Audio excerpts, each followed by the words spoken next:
ओम नमो भगवते वासुदेवाय नमः। नमस्कार दोस्तों, आप सभी का मेरे YouTube चैनल मायरा वॉइस में हार्दिक स्वागत है।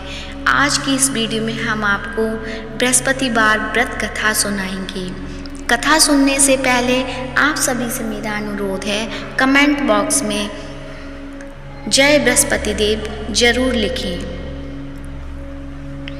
बोलो विष्णु भगवान की जय, वीर भगवान की जय। भारतवर्ष में एक प्रतापी और दानी राजा राज्य करता था।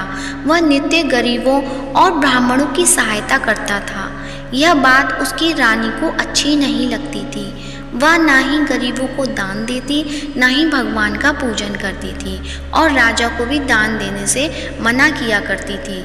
एक दिन राजा शिकार खेलने वन को गए हुए थे तो रानी महल में अकेली थी। उसी समय बृहस्पति देव साधु वेश में राजा के महल में भिक्षा के लिए गए और भिक्षा मांगी। रानी ने भिक्षा देने से इनकार किया और कहा, हे साधु महाराज, मैं तो दान पुण्य से तंग आ गई हूँ। मेरा पति सारा धन लुटाते रहते हैं। मेरी इच्छा है कि हमारा धन नष्ट हो जाए और फिर न रहेगा बांस न बजेगी बांसुरी। साधु ने कहा, देवी तुम तो बड़ी विचित्र हो।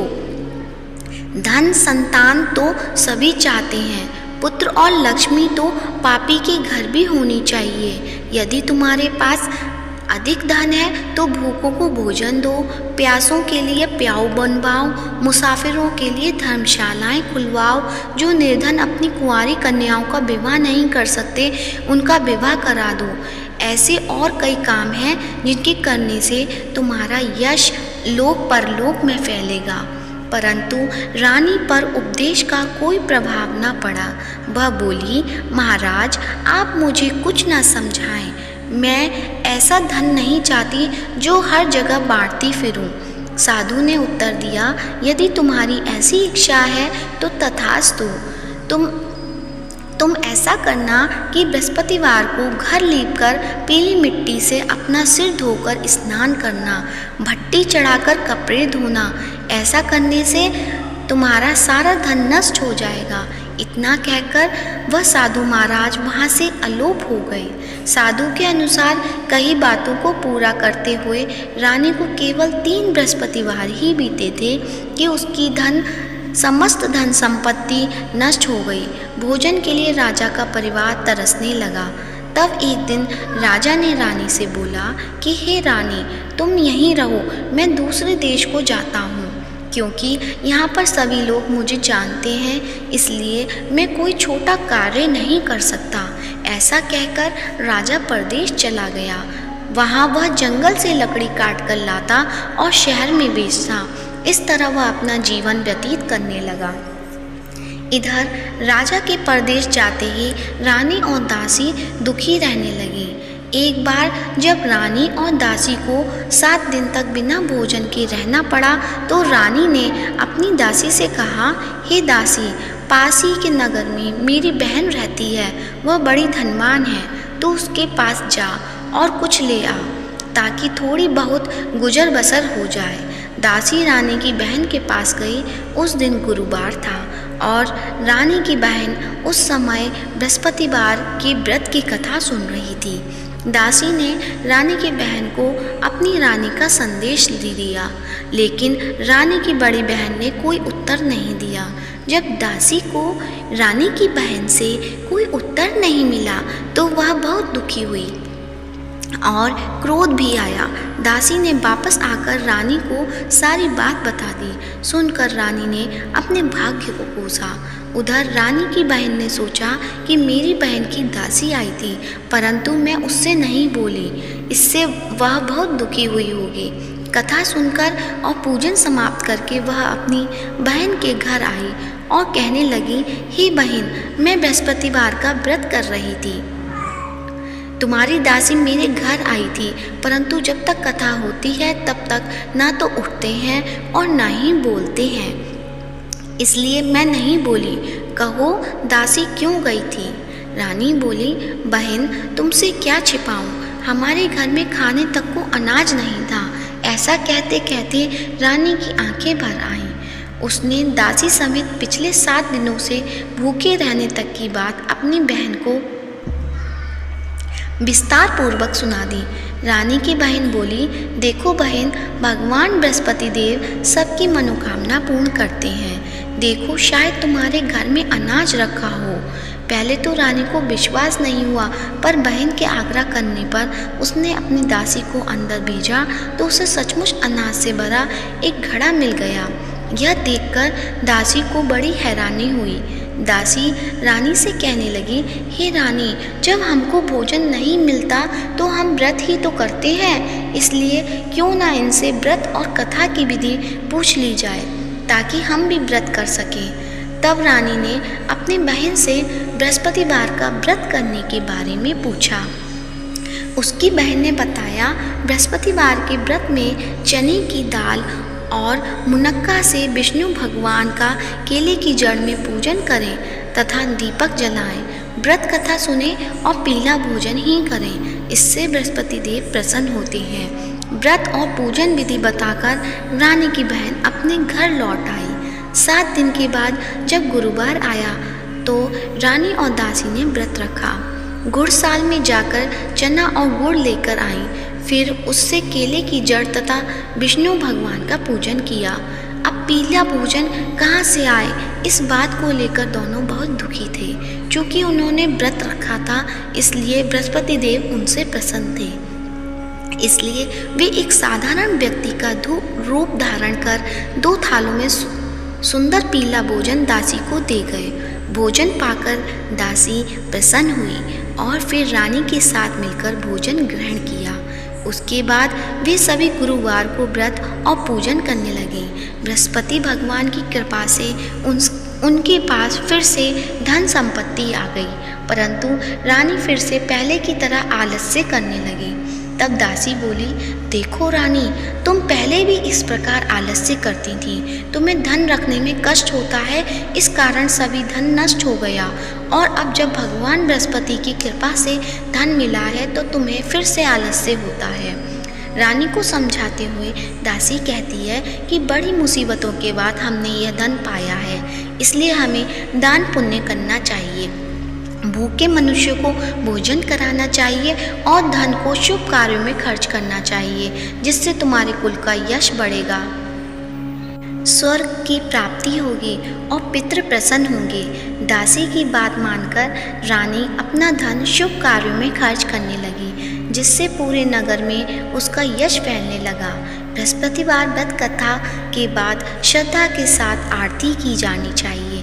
इसके बाद प्रसाद बांटकर उसे ग्रहण करना चाहिए। एक दिन राजा दुखी होकर जंगल में एक पेड़ के नीचे आसन जमाकर बैठ गया। वह अपनी दशा को याद करके व्याकुल होने लगा।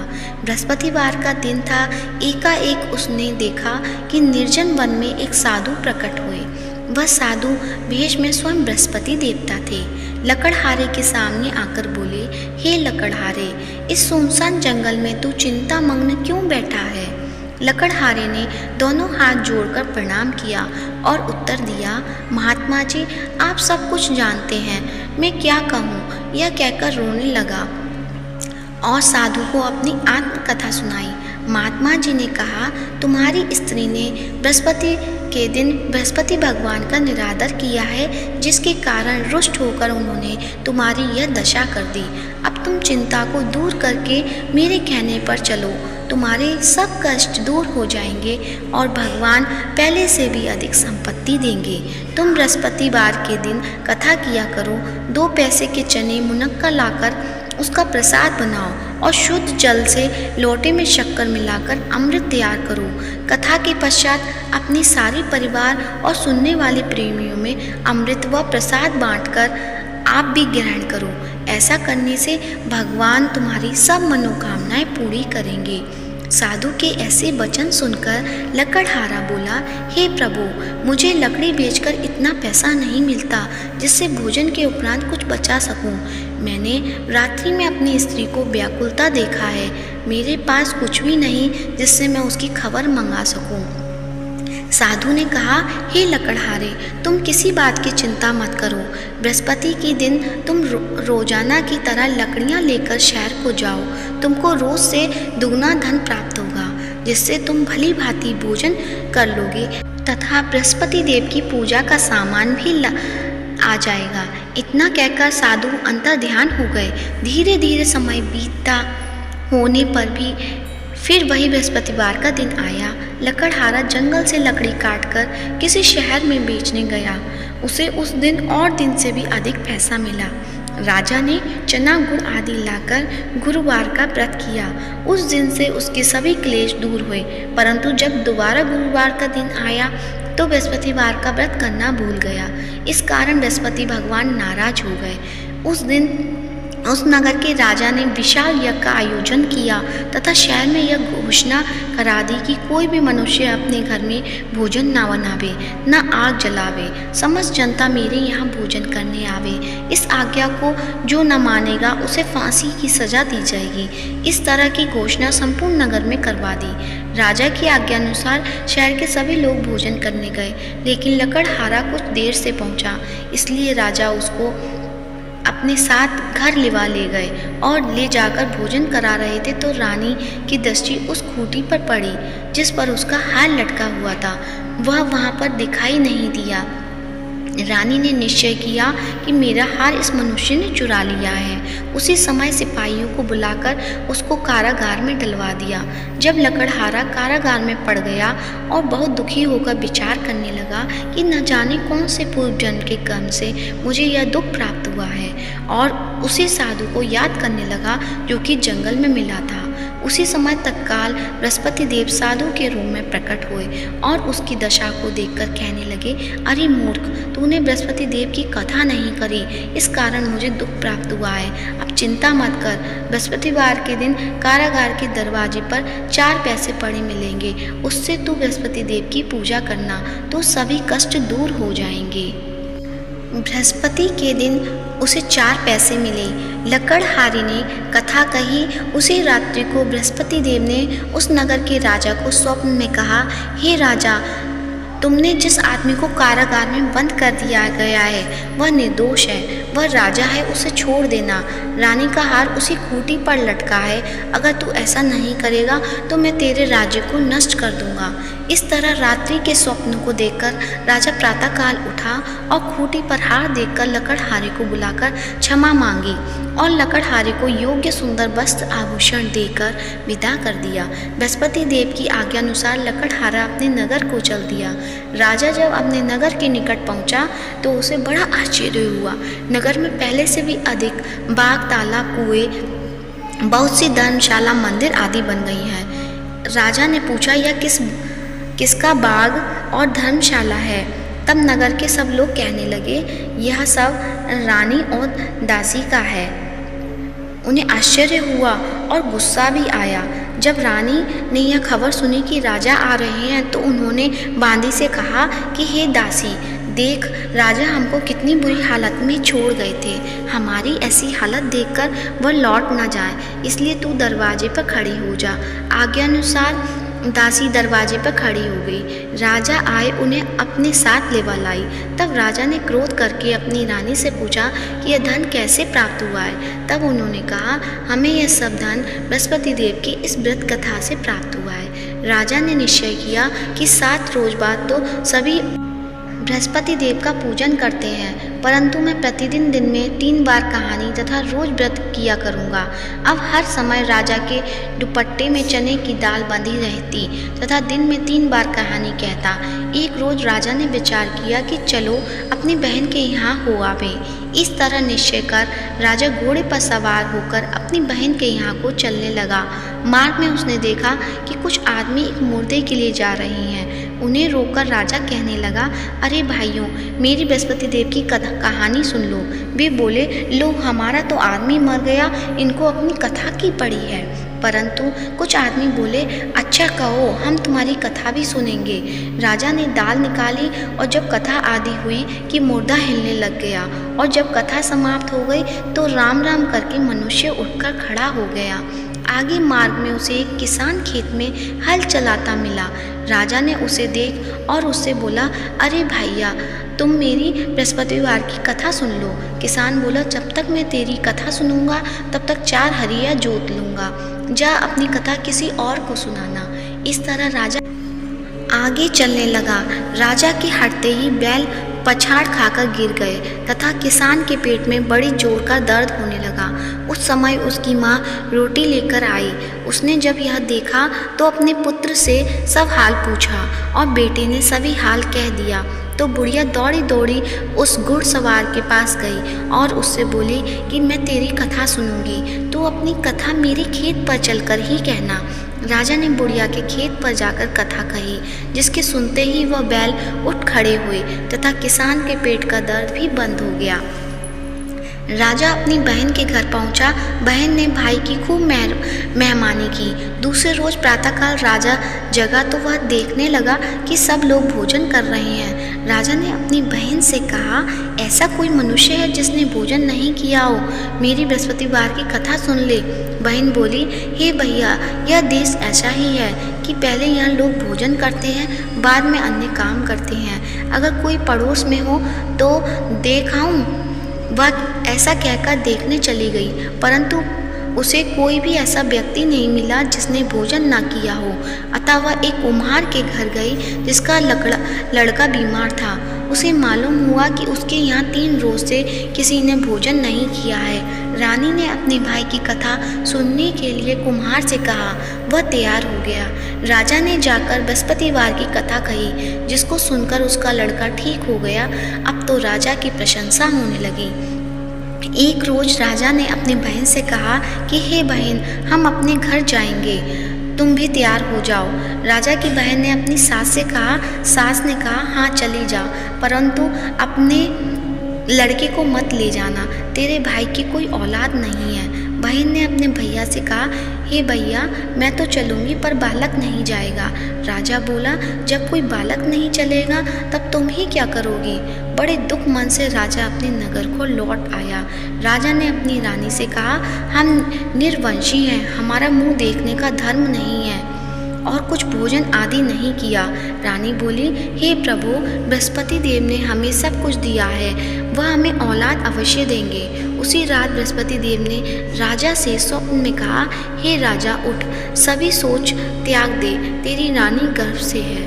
राजा की यह बात सुनकर बड़ी खुशी हुई। 9वें महीने में उसके गर्भ से एक सुंदर पुत्र पैदा हुआ। तब राजा बोला, हे रानी, स्त्री बिना भोजन के रह सकती है पर बिना कहे नहीं रह सकती। जब मेरी बहन आवे तुम उससे कुछ कहना मत। रानी ने सुनकर हाँ कर दिया। जब राजा की बहन ने यह शुभ समाचार सुना तो वह खुश हुई तथा बधाई लेकर अपने भाई के यहाँ आई। तभी रानी ने कहा, घोड़ा चढ़कर तो नहीं आई, गधा चढ़ी आई। राजा की बहन बोली, भाभी, मैं इस प्रकार न कहती तो तुम्हें औलाद कैसे मिलती? बृहस्पति देव ऐसे ही हैं, जैसे जिसके मन में कामना है सभी को पूर्ण करते हैं। जो सद्भावना पूर्वक बृहस्पतिवार का व्रत करता है और कथा पढ़ता है अथवा सुनता है, दूसरों को सुनाता है, बृहस्पति देव उसकी सभी मनोकामना पूर्ण करते हैं। भगवान बृहस्पति देव उसकी सदैव रक्षा करते हैं। संसार में जो मनुष्य सद्भावना पूर्वक से भगवान जी का पूजन व्रत सच्चे हृदय से करते हैं, उनकी सभी मनोकामनाएं पूर्ण करते हैं। जो सच्ची भावना से रानी और राजा ने उनकी कथा का गुणगान किया तो उनकी सभी इच्छाएं बृहस्पति देव जी ने पूर्ण की थी। इसलिए पूर्ण कथा सुनने के बाद प्रसाद लेकर जाना चाहिए। हृदय से उनका मनन करते हुए जयकारा बोलना चाहिए। बोलो बृहस्पति देव की जय, भगवान विष्णु की जय। तो आइए अब सुनते हैं बृहस्पति देव की आरती। ओम जय बृहस्पति देवा, स्वामी जय बृहस्पति देवा। छिन छिन भोग लगाऊं, कदली फल मेवा। ओम जय बृहस्पति देवा, ओम जय बृहस्पति देवा। तुम पूर्ण परमात्मा, तुम अंतर्यामी। जगत पिता जगदीश्वर तुम सबके स्वामी, ओम जय बृहस्पति देवा। चरणामृत निज निर्मल सब पातक हरता, स्वामी सब पातक हरता। सकल मनोरथ दायक कृपा करो भरता, ओम जय बृहस्पति देवा। तन मन धन अर्पण कर जो जन शरण पड़े, स्वामी जो जन शरण पड़े। प्रभु प्रकट तब होकर आकर द्वारी खड़े, ओम जय बृहस्पति देवा। दीन दयाल दयानिधि भक्तन हितकारी, पाप दोष सब हरता भव बंधन हारी, ओम जय बृहस्पति देवा। सकल मनोरथ दाय सब संचय हारो, स्वामी सब संचय हारो।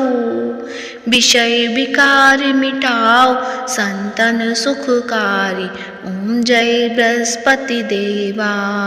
जो कोई आरती तेरी प्रेम सहित गावे, स्वामी भक्त सहित गावे। जेठानंद वंद सो निश्चय छुट जावे, ओम जय बृहस्पति देवा।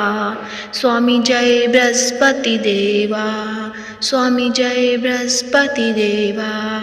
सब बोलो विष्णु भगवान की जय हो। प्रेम से बोलो बृहस्पति देव भगवान की जय हो। यदि आज की वीडियो पसंद आई हो तो वीडियो को लाइक करें, शेयर करें, कमेंट करें और कमेंट बॉक्स में विष्णु भगवान की जय हो या जगत के पालनहार की जय हो अवश्य लिखें। और साथ ही मायरा बॉयज़ चैनल को सब्सक्राइब करें और हमारे चैनल पर